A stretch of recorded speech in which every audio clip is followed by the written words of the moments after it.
نتبوأ من الجنة حيث نشاء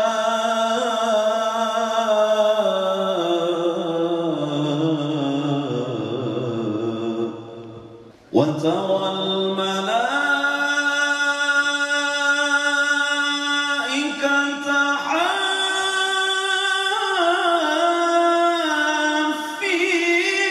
من حول العرش يسبحون بحمد ربهم.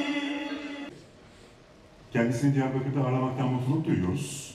İstanbul Üniversitesi İlahiyat Fakültesi Tasavvuf Anabilim Dalı Öğretim Üyesi Profesör Doktor Ekrem Demirli hocamız günün anlam bölümüne binaen konuşmalarını yapacaklar.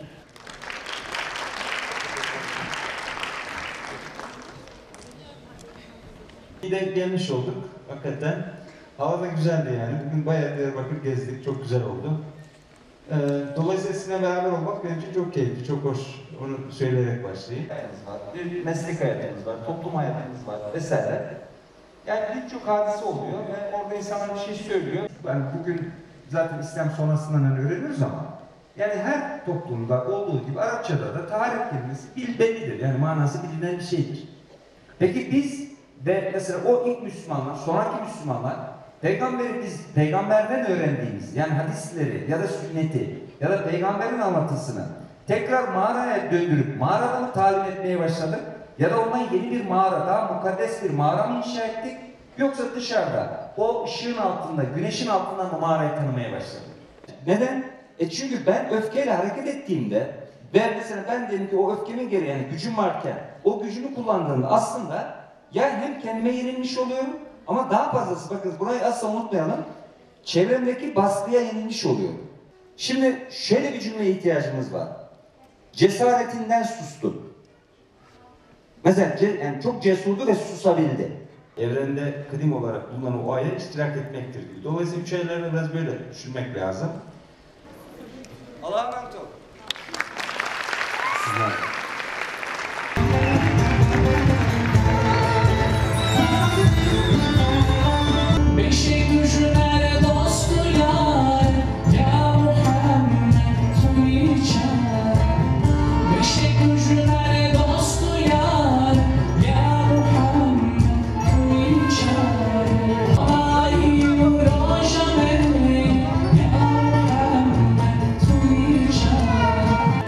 Medine'nin gülü sensin, alemlere rahmet sensin.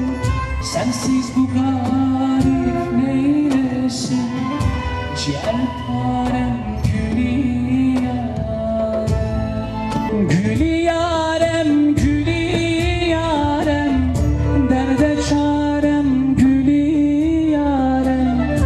Gül Ahmet'im, Gül Ahmet'im, canda canan Muhammed'im, kurban olsun canım tenim.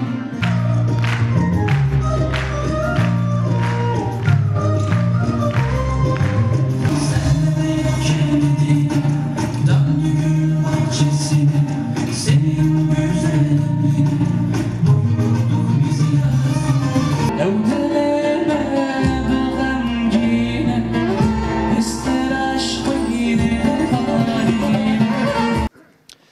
Evet, öncelikle Diyarbakır Büyükşehir Belediyesi'ne bu güzel organizasyonu tertip ettiği için çok teşekkür ediyorum. Şimdi biz yaklaşık 15 yıldır bu işi icra ediyoruz. Bu iş için gayret gösterip koşturuyoruz. Birçok belediye bu güzel organizasyonları tertip ediyor ama Diyarbakır'da olması, Diyarbakırlarla beraber olmak bizim için apayrı bir duygu. İyi ki bu güzel organizasyonu, bu güzel geceleri tertip ettiler ve bizler de iyi ki buradayız. Çok teşekkür ediyorum. Seyirci harika, muhteşem bir coşku vardı. Gelenler çok memnundu elhamdülillah. Gelmeyeler için inşallah Ramazan'da buluşmak ümidiyle. Fotoğraf çekimi için Erol Müdürümüz de